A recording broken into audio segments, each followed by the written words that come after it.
இன்னைக்கு யாரை பத்தி பார்க்க போறோம்னா தமிழக காங்கிரஸ் கட்சியின் முக்கிய தலைவரான சத்தியமூர்த்தியை பத்தி பார்க்க போறோம். இவர் புதுக்கோட்டை மாவட்டம் திருமயத்துல பிறக்கிறாரு. சுப்புலட்சுமி அம்மையார் மற்றும் சுந்தரா சாஸ்திரி அவர் இணையாருக்கு 1887 ஆகஸ்ட் 19 அன்னைக்கு பிறக்கிறாரு. சென்னை கிறிஸ்துவ கல்லூரியில பட்டப்படிப்பிலும் சென்னை சட்ட கல்லூரியில் சேர்ந்து சட்டமும் பயின்று முடிக்கிறாரு. இவர் ஒரு இந்திய விடுதலை போராட்ட போராளி, சிறந்த பேச்சாளர், வழக்கறிஞரும் கூட. காமராசரின் அரசியல் குருவும் இவரைதான் சொல்லுவாங்க. இவரோட அரசியல் வாழ்க்கை எப்ப ஸ்டார்ட் ஆகுதுன்னா 1917 கல்கத்தாவில காங்கிரஸ் மாநாடு ஒண்ணு நடக்குது. அதுல இவரோட பேச்சு ரொம்பவும் தெளிவாகவும் திறமையாவும் இருக்கு. அதனால இவரோட அரசியல் வாழ்க்கை ஸ்டார்ட் ஆகுது. 1918 காஞ்சிபுரம் மாநாட்டுல அன்னிபெசன்ட் அம்மையார் ஆங்கில அரசோடு ஒத்துழைப்போம் அப்படின்ற ஒரு தீர்மானம் கொண்டு வராங்க. அதை எதிர்த்து சத்தியமூர்த்தி ரொம்ப திறமையாவும் பேசியிருப்பாரு. 1919 இவரது பேச்சாற்றல் திறமையின் காரணமாக காங்கிரஸ் மாண்டேகு செம்ஸ்போர்டு சீர்திருத்தங்கள் மற்றும் ரவுலட் சட்டத்துக்கு எதிராக இணை நாடாளுமன்ற குழு இங்கிலாந்துல நடக்கும். அதுக்கோசரம் காங்கிரசின் பிரதிநிதியாக இவர் சத்தியமூர்த்தியை அனுப்பி வைப்பாங்க இங்கிலாந்துக்கு. அவர் 6 மாசம் அங்கே இருக்காரு. இங்கிலாந்துல தி இந்து அப்படின்ற ஒரு இதழ்ல ஆங்கில நாளிதழில் லண்டன் செய்தியாளராக 10 நாட்கள் பணியாற்றாரு. அதன் மூலமா அவருக்கு வெளிநாட்டு நாவலர், மக்கள் உரிமை காவலர், விடுதலை போராட்ட போராளி அப்படின்ற பேரெல்லாம் சம்பாதிக்கிறாரு. இவரு 1920 திருப்பி ரிட்டர்ன் ஆகுறாரு இந்தியாவுக்கு. அப்போ ஆங்கிலேய அரசு பாரதியாரோட பத்திரிகையை முடக்குவாங்க.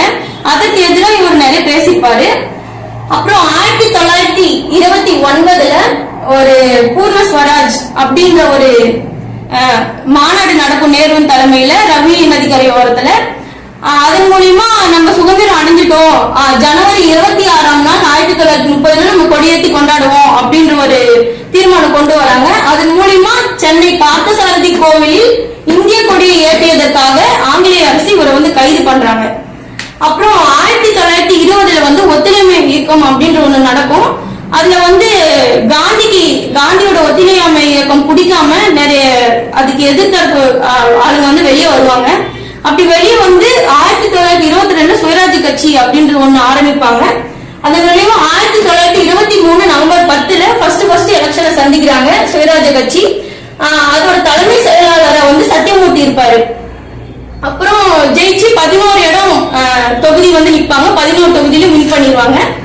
அப்புறம் பனங்கல் அரசருக்கு எதிராக ரெட்டி நம்பிக்கையில்லா தீர்மானம் கொண்டு வருவாரு நீதி கட்சிக்கு எதிராக. அதுல சத்தியமூர்த்தியோட பேச்சு ரொம்பவும் தெளிவாகவும் முழுமையாகவும் இருக்கும். அதன் காரணமா இவரையும் சுயராஜ்ய கட்சிக்கு தலைவரா மாத்திடுறாங்க. அப்புறம் 1936 சென்னை காங்கிரஸ் கமிட்டியின் தலைவர் ஆகுறாரு. இவரோட சிஷியரான காமராசர் செயலாளராகவும் ஆகுறாங்க. அப்புறம் 1939 சென்னை மேயராகவும் தேர்வு செய்யப்படுறாரு. அப்போ 2ஆம் உலக போர் நடக்கிற காலகட்டம். அப்போ தண்ணிக்கு ரொம்ப கஷ்டம், பஞ்சம். அந்த மாதிரி காலகட்டத்தில் சென்னை மாகாணத்தின் ஆளுநரா இருந்த சர் ஆர்தர் போப் அவரோட தலைமையில மாகாணம் நடைபெறுது. அப்போ இவர் தானே மேயரா இருக்காரு. இவர் இந்த தண்ணீர் பஞ்சத்தை நீக்கணும் அப்படின்றதுக்காண்டி பூண்டி நீர்த்தேக்க தொட்டி ஒண்ணு கட்டலாம் அப்படின்ட்டு இவர்கிட்ட கேக்குறாரு. அதுக்கு ஓகேன்னு முடிவு பண்ணி இவர் அடிக்கல்லும் நாட்டியிருக்காரு. அப்புறம் 1942 தனிநபர் சத்தியகிரகம் அந்த போராட்டத்துக்கு பங்கு பெறாரு. அதன் காரணமா இவரை கைது செஞ்சு நாக்பூரில் உள்ள அமராவதி சிறையில் அடைக்கப்படுறாரு. அப்புறம் நாக்பூர் சிறையில் அடைக்கப்படுறாரு. அப்புறம் முதுகு தண்டின் காயத்தினால் ரொம்பவும் அவதிப்படுறாரு. இவரால் முதுகு தண்டு காயப்பட்டிருக்கிறதுனால சுதந்திரமா இயற்கை காத்த சுவாசிக்க முடியல. அதனால 1943 மார்ச் 28 அப்போ உயிரிழந்துடுறாரு, மரணம் அடைஞ்சிடறாரு. 1944 பூண்டி நீர்த்தேக்கம் தொட்டி முழுமையா முடிஞ்சிருது. அதுக்கு காங்கிரஸ் திறந்து வச்சு அந்த நீர்த்தேக்கத்துக்கு சத்தியமூர்த்தி நீர்த்தேக்கம் என அவரது பெயரையும் வைக்கிறாங்க. 1985 அரசின் சார்பில் சத்தியமூர்த்திக்கு ஒரு அஞ்சல் தலையும் வெளியிடுறாங்க. அப்புறம் தமிழக காங்கிரஸ் வளர்ச்சிக்கும் நிறையவும் உதவியிருக்காரு.